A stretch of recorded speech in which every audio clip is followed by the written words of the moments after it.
Boa noite, Santa Catarina. Eu sou Ali Lobo, estou iniciando mais um Espaço News Norte aqui de Joinville. Hoje no programa, um bate-papo com uma ginecologista sobre o universo feminino. Também vou falar com uma arquiteta que vai dar algumas dicas importantes na hora de decorar o seu lar. E para finalizar, vamos falar sobre um concurso que vai valorizar as curvas brasileiras.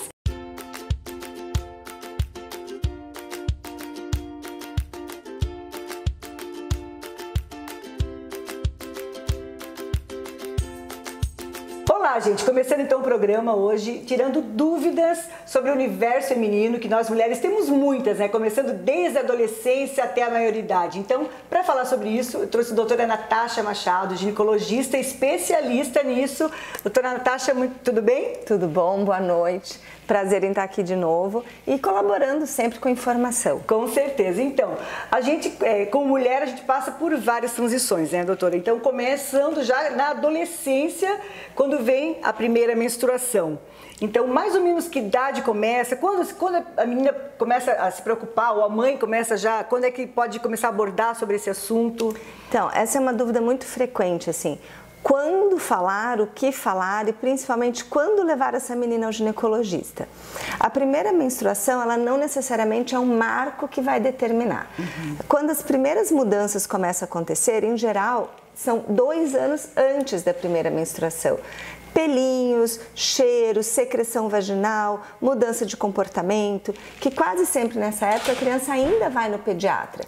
Mas é muito diferente a idade de uma para outra. Que então, tem a variação, né? Que tem uma variação, que pode ser a partir dos 9 anos, a gente sabe que a menina já está começando a ter mudanças e que ela já pode menstruar a qualquer momento. Então, desde que ela tenha percepção, dúvida, já está na hora de levá-la ao ginecologista, porque ao profissional cabe. Não é coletar preventivo, nem nada disso. É ensiná-la sobre as transformações do corpo e prepará-la para essa fase da menstruação. Porque melhor a gente já estar prevenida, né? A menina já está prevenida do que vai acontecer, do que ser pego de surpresa com a menstruação e ser aquele susto, né? E uma coisa interessante é que, assim, nesse processo de adaptação, assim como ela vai iniciando o processo antes da primeira menstruação, depois que ela menstrua, o corpo ainda tem um amadurecimento. Então, nesses primeiros anos, é muito comum a menstruação ser irregular.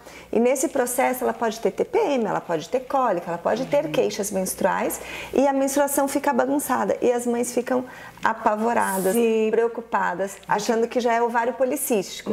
E, na verdade, ainda é imaturidade do eixo hormonal. A gente acompanha essa menina e vai orientando, claro, com exames e com tudo que ela precisar. Então, e depois que a gente passa dessa fase, né, aí vem os filhos, vem a idade e chega um momento que a gente sabe da mulher que ela vai entrar na menopausa, que a gente acaba falando um nome, só que na verdade, de conversar com a doutora, a gente sabe que são algumas fases, né, que a mulher passa. Então, como é que são essas fases, doutora? A gente é feita de fases. Mulher de fases. Desde que a gente nasce até quando a gente morre. Então, tanto a primeira fase, que é a pré-menarca ou primeira menstruação, depois a adaptação do corpo em toda essa estabelecer a regularidade menstrual, o desenvolvimento sexual, a gravidez, que é uma grande fase, muita flutuação hormonal, o pós-parto, que é outra fase, tu já passou, tu sabe, né? Onde é um turbilhão de hormônios e de adaptação e a gente vai se adaptando e sobrevivendo, vamos dizer assim, a cada fase dessa. Mas não sem sequelas, não sem cicatrizes. E lá quando chega na parte do climatério, que é essa transição entre a fase reprodutiva e a menopausa, a gente começa a perceber como é que ficou minha sexualidade, como é que ficou meu casamento, como é que está meu corpo, a minha atividade física, a minha disposição. E como essas mudanças e essas demandas para a mulher são tantas, é muito comum a gente não perceber os primeiros sintomas. Então, sintomas como irregularidade menstrual, cansaço, desânimo, alteração do sono. A gente começa... Existe uma fala que diz, depois que você cria filho, nunca mais você dorme bem, né? Mas, na verdade, a gente ainda deita e dorme. Quando vai mudando os hormônios, a gente começa a ter sono picado, eu durmo, acordo, durmo, um sono não reparador, acordo cansada. Essa fadiga, esse cansaço crônico, ele precisa ser investigado. E veja bem, eu não falei de idade. Certo. Por quê? Porque não é restrito a uma idade específica. A gente sabe que essas coisas, essas mudanças hormonais, elas começam a acontecer mais comumente a partir dos 45 anos. Mas existe a menopausa precoce. Isso que é bom ficar alerta, porque a maioria das mulheres acha que depois dos 45 é que vão começar os sintomas, e muitas podem aparecer antes dos 30 até, Pode. né? Na verdade, a gente denomina a menopausa cedo, quando ela é dos 40 aos 45. Então ela veio cedo, mas está tudo certo. Antes dos 40 anos, a gente usa essa terminologia precoce. Por quê? Porque ela traz muito mais sequela para a mulher. Eu vou ter um envelhecimento, mudança óssea, cognitiva, física. Mais cedo. Muito mais intensa. E às vezes essas mulheres mais novas e não tiveram filhos. E isso vai atrapalhar, Natasha? Com certeza. Por quê? Porque o que é a menopausa? A menopausa é a falência do ovário.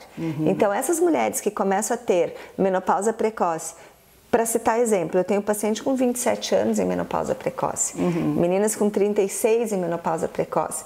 E muitas vezes elas deixaram o sonho da gestação para mais tarde, entendendo que até os 40 tá tudo certo, tá tudo certo. E são pegas de surpresa. Então, fazer avaliações hormonais regulares, perceber o autoconhecimento, a percepção do teu próprio corpo. As mudanças que estão acontecendo, já procurar algum especialista para... Exato. E assim, uma coisa bem interessante de falar, num outro polo da conversa, as mulheres que tiveram menopausa precoce ou que postergaram o sonho de gravidez e já têm uma falência ovariana precoce, elas também podem engravidar. A diferença é que não vai ser da maneira natural. Entendi. Então, a gente pode, hoje é possível a ovodoação.